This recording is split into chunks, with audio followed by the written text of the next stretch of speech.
Welcome to the Working Tools Podcast, where today will be part two of our interview with Most Worshipful Brother Arthur Smith, Grand Master of the Most Worshipful Grand Lodge of Ancient Free and Accepted Masons of British Columbia and Yukon.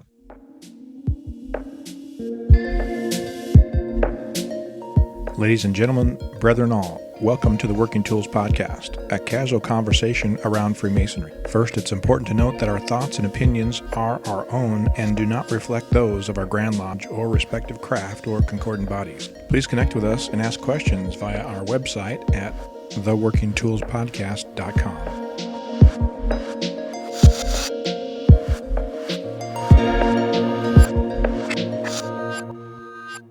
Welcome to the Working Tools Podcast. I'm Matt Appel, and I'm a Mason here in Motley Terrace, Washington. And we also have our usual group of hosts, Very Worshipful Brother David Colbeth, who's a member of King Solomon Lodge number 60 in Auburn, Washington, and our two hosts from British Columbia, Worshipful Brother Stephen Chung from Prince Charles Lodge number 153, and Craig Graham from Kalamalka Lodge number 160 up in British Columbia.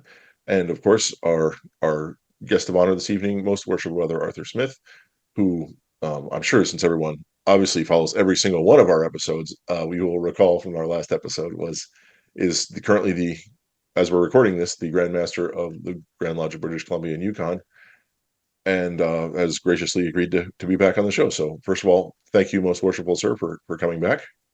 Thank you. And just as we were wrapping up last time, you mentioned a meeting you went to in, I believe, Rainbow. You said it was Rainbow Lodge. Yes. Was that and you said it was a particularly good experience for you. Just out of curiosity, what made that such a positive experience for you? Well, this lodge had been working again. They relied on the old members who were getting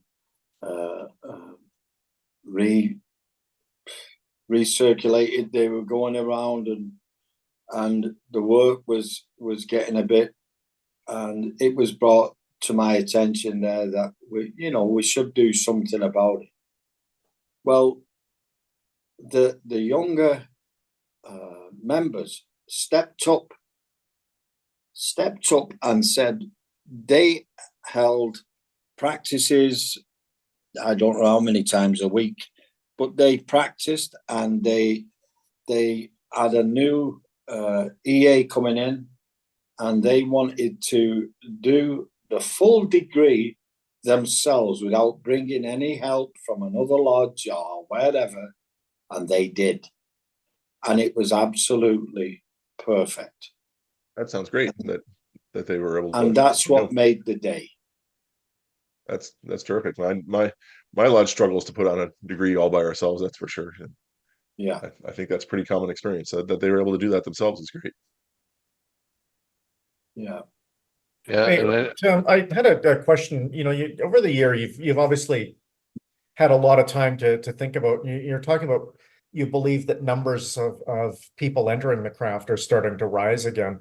Yeah. Those people that are coming in, do they trend younger than they have in the past, or older, or how? Just basically, how's that looking right now? I would say they are trending younger, on the younger side. I'm not saying that there's no 50-year-olds and 60-year-olds coming into the craft. I'm not. There are, but No. I've noticed that where I've been to witness degrees being conferred, it's been a lot of younger men. Okay. And and also the ones that are coming in that you've seen, do they have a previous connection to the fraternity, or do a lot of them just coming in? Because the reason I ask that is at the beginning of the first interview, you talked about working with both De Molay and Job's daughters. My mother and my aunt were both Job's daughters in Saskatchewan. That's the only Masonic connection I've got. I came into it with my father was not one. Neither of my grandfathers were Masons, and it was just my mother and my aunt. So they had an understanding what the fraternity was, but they had no idea to what really happens or any ability to help me go through it. But so many people that I have met over the years had multiple, they're the third, fourth, or fifth generation in their family to have joined. But as we've shrunk down, there's less and less of that. So do you see more people that are just basically coming along, completely of their own volition with no previous connections? I'm going to tell you. I could tell you a number of stories, but Okay. For most of them, right, I see them apply to lodges, and then when they actually get in the lodge, or they come for their interview, or they're going through their first degree, and I happen to talk to them, which I do every time anyway, they'll say, I didn't realize, but my granddad was a Freemason. One just last week, said we were going through my grandfather's belongings, and then we came across all this Masonic stuff that we never knew that he had, even down to his parchment, and he said, we never knew. He said, so then I started to delve into it a little bit more, and here I am. Mm-hmm. I also think that, and you guys must know this more than anybody, that through COVID, I think it gave a lot of these young men time to reflect on what they were doing, and not just because I have grandsons that do the gaming and all that lot, but time to reflect on, where are they going, what are they doing, and that's I see a lot of that as well. But up here in Prince George, there were 3 young men that approached me. I was talking, and then they approached me and said, "Do you mind?" I said, "Not at all." We went to one side. I actually had a lovely picture taken with them, but they all had different ideas. One was the grandson of a Mason. The other 2 had never had anything to do with Freemasonry. But because of their involvement now, they were so, how can I say, enthusiastic. It reminded me of myself when I was first made an entered apprentice. And I'm still as enthusiastic today as I was then. Maybe in a different thing, because I'm in a different position. But it's like I said to him, this Masonry is not a competition. It's not a competition who's better at doing whatever. It's about being a Freemason and how you feel, how it changes you to be a Freemason. And this is one of my favorite things that I said all year. And I will talk to him and I'll just say, you tell me another fraternity where I want you to be better than me. There's not another fraternity out there. You can tell me who it is. If you can, I'll willingly hold my hands up. But there is not another fraternity where we wish that a young man finishes up better than ourselves. And that's what I feel the connection is now. I feel that is getting out there. It's always one of the things I say to the new guys in our lodge is that when they're doing something, and the first time they're doing ritual or whatever in lodge, everyone in this room wants you to succeed. There's no one sitting here going, "Oh, I can't wait for this guy to screw this one up." Yeah. We're all here willing you to succeed, and just go for it. That's why I take part in degrees. I take part to show that I am still a Mason. At the end, if you take the apron off and put a white EA apron on, it shows that I am still a Mason. And that is what I want to be first and foremost, is a Mason. Yeah, and I appreciate your ideas about when we help each other succeed and become better men, then we naturally want to go out into the community and be better men in our community. which then gives a good light to Freemasonry and is an attractive idea.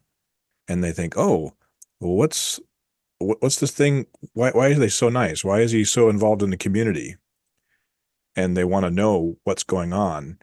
And when they hear you're a Freemason, they go, oh, what's that? Automatically opens the door to have a conversation with guys and with the David, I still believe that we are the best advertisement for Freemasonry. We ourselves, just being ourselves, I believe that we are the best advertisement you could have for Freemasonry. I think that if we go true to what we believe in and what we stand for, I think we stand out like a sore thumb. Amongst a group of young men, you could get a group of young men together and you could see them acting and messing about, and I could tell you a Freemason as soon as I look at him. So I believe that we are our best advertisement.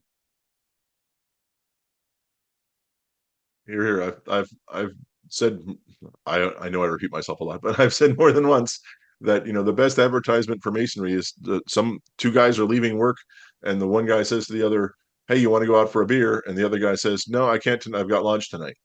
Yeah. And just that connection that someone you would want to spend time with is now going to this, associate with these other guys, makes you go, hey, yeah, maybe I want to try that out.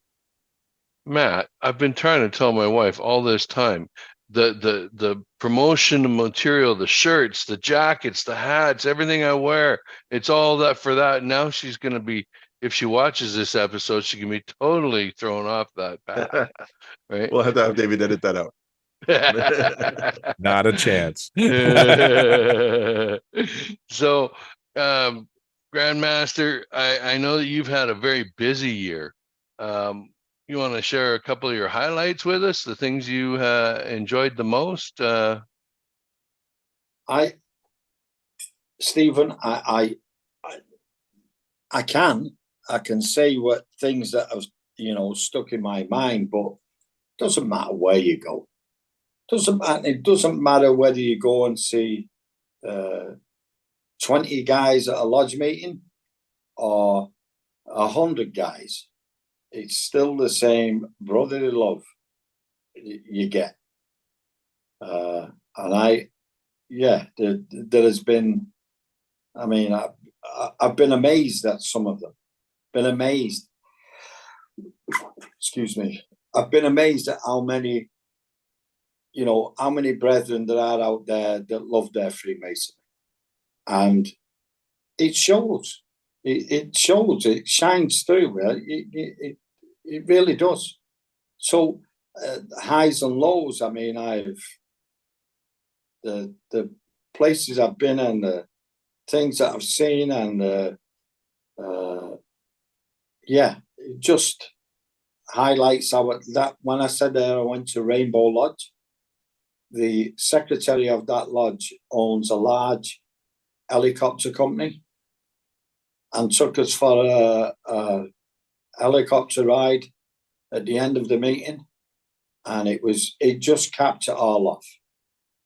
It took me 5 feet off a river, going down a river, 5 feet off the water, so I could see right down into the bottom. Wow. Just things like that. That'll stick in my mind forever. Sunshine Coast, just different places. Enderby Lodge. Enderby. Last time I went to Enderby, you blink and you're through it, right? But there was a lot of brethren there, and we had a great day, fantastic day. And doesn't matter where we. 71 members at 2:00 on a Friday afternoon. That's impressive, especially for a little town like Enderby. Yeah. And there were quite a few brethren from Kamloops. Yes. Visit. So Kamloops, another place. It just doesn't matter where you go. It's to me, this job is very, very rewarding. in the fact that you get to meet as many brethren as you do, from the youngest to the oldest. Grandmaster, do you have any idea how many lodges you visited? Or our Grandmaster was recounting the miles and ground miles and air miles. I think he said he did 37,000 miles, including air miles, this in his term. And I mean, there's like, of course, whole pages and pages of all the places you visited. Do you have any ideas about those? Well, no, because I don't keep track of anything. I just go You probably, and do probably it. don't want to. No, I know that I did 3,000 kilometers in my trip up to Dawson Creek and Wow. then back down to Selma. Wow. So, you know, it can be tiring on the road, but it's like my wife said today. I just said, you know, have you enjoyed this year? Because we're on our way to our Grand Lodge now. Believe it or not, I've got to go fishing Tuesday morning. I'm not looking forward to it. As I get there, I've got to drink lemon juice to get the smile off my face. But she said, you know, yes. She said, although the driving and stuff that we've been and, you know, planes and what have you, she said, I've seen places that I would never see again, possibly. And it's been great, been a great experience. It can be tiring sometimes, but you got to make the most of it. I put my name down for the job, but it wasn't given to me. Right? So I like to be able to say that, you know, I visited here and I visited there. Yeah. For sure. And then even if you are a little down, when you get surrounded by good brethren that are there to see you, just I'm sure your energy is just resumed. It lifts you. It does. It lifts you. It lifts you in the thing that we stand for, which is brotherly love. You can feel it. You know, and some of these, like I say, some of these lodges that you go to, they're especially run by the younger brethren, you can feel the electricity in the room. As soon as you walk in, you can feel it. And that's on surprise visit. I'm not talking about official visits. I'll walk into the room and you can feel it. They have something else going on. I mean, when I was first a Mason and somebody says, oh, we're having sushi tonight for repast. Sushi? You know, it's usually, you know, cheese sandwiches with curly ends on. Well, now they don't do that. They completely different. Cigar clubs, you name it, they got it. Well, you got sushi, you got cigars, you got helicopter rides. Yeah, that's what I'm Very, saying. very different fraternity from the one any of us joined 20 or 30 years ago, isn't it? Well, that's the thing, Craig. You know, we have to embrace some of these new ideas, don't we? You know, if you, I'm a firm believer in listening to our younger brethren and seeing what keeps them ticking, what keeps them going back. I love listening to them. Well, we always worry that we're not able to change in this fraternity, but I've said to someone recently, I said, look, we've been around for more than 400 years, so we're capable of it. You know, unfortunately, it is sometimes things like COVID that kind of push us out of our comfort zones, but I think we do well in change, and I'm really starting to find myself in agreement with a lot of people now that we're on the cusp of something new and better. I think we're finally breaking free of a lot of the problems that we created for ourselves in the post-war environment, where we're big, glorious institution, but there was some baggage that came with that. And I think we're moving on to the next sort of the next role we have in the world, if you know what I mean. I think that with me, with this year, is I have tried to, how can I say, get everybody working together. And to move forward, my thing is, I don't know whether you can guess from my accent, because I don't think I've got an accent, but I enjoy soccer, as you call it. But, you know, when I was a kid, the coach would say, keep that ball moving up the field. You know, it was a sin when I was a kid to play it back, right? You had to play it forward. And I think that is what is happening now. I think that we are moving that ball forward. It may take a little while, but we are moving the ball forward. And if we all get involved with moving that ball forward, I don't think we can go wrong. You know, it takes different things. It's what do you used to say? Different strokes for different folks.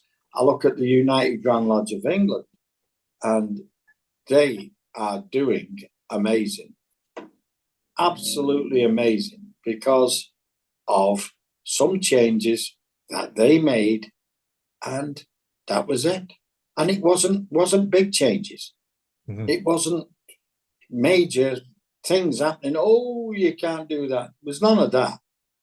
It was just that they wanted to go about their Freemasonry in a different way, and it's working for them. Absolutely.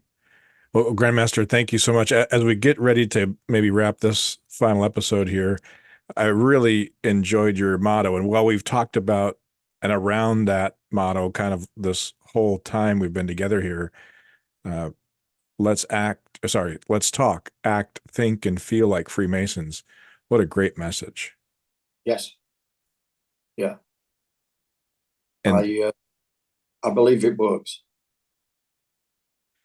You say feel like Freemasons. I see earlier you were talking about charity, and it's not necessarily that we're charitable for ourselves, but for us as Freemasons. The same when you say feel like Freemasons, it's a little bit of we need to be a little proud. Yeah. Yeah. Is there some more to that? Or what kind of brought you to those words in that motto? I'll tell you, just sitting there talking about, you know, when we were saying before about advertising, you know, about advertising Freemasonry, we can put a banner up on a building. That banner doesn't draw people to that building. What draws people to that building are the people that are in that building. You can have a banner, and if they don't like what is behind those doors, they're not going to come back. But if they like what they see, and this is why with 6 steps, come and meet your brothers, that you're possibly going to mingle. Bring your wife to meet the men that you are going to be hanging about with, right? And in Steve's case, 7 nights a week, right? So let's meet the men that you're going to be hanging about with, I think if you act like a Freemason, talk like a Freemason, feel like a Freemason, right, and think, right, would a Freemason do that? What would a Freemason do? Before you make that decision, what would a Freemason do? Right? So it gives you something just to think about when making decisions, when presenting yourself to somebody, when doing something else. It's all encompassed there. And exactly, if I'd have had my way, I would have put on the end, which I did, is and be proud. Be proud to be a Freemason. It's not a sin to be a Freemason. You're here. Amen. I agree. Thanks for that. Did I answer your question, Craig? Absolutely. Thank you. Yeah, thank you. That's the problem with having 2 first names as a first and last, isn't it? Yeah. You got used to it. Yeah. Yeah. Yeah. So with that, I want to thank you again, most worshipful, for coming on the show. It's been a pleasure to have you, and it sounds like you had a terrific year, and I wish you all the best here in Terrace. Is that correct? That Yes. you'll be next weekend. So I wish you Yeah. all the best in Terrace and for your annual communication. Could you wish And, me all the best fishing as well? Because I'm going halibut fishing. Could you wish me halibut all fishing. the best? Yeah. Nice. The cheeks are the best part. Yes. I expect to hear great things of gigantic fish. The stories will be this big. So Yeah. again, thank you very much, most worshipful, for being on the show. And on behalf of Stephen and David and Craig and myself, we thank you all for listening to the show. And we look forward to talking to you again soon on the Working Tools podcast. Goodbye. And I want to thank you for doing what you do. This is another format that young Masons would enjoy. Thank you. Well, thank you, sir. I appreciate it.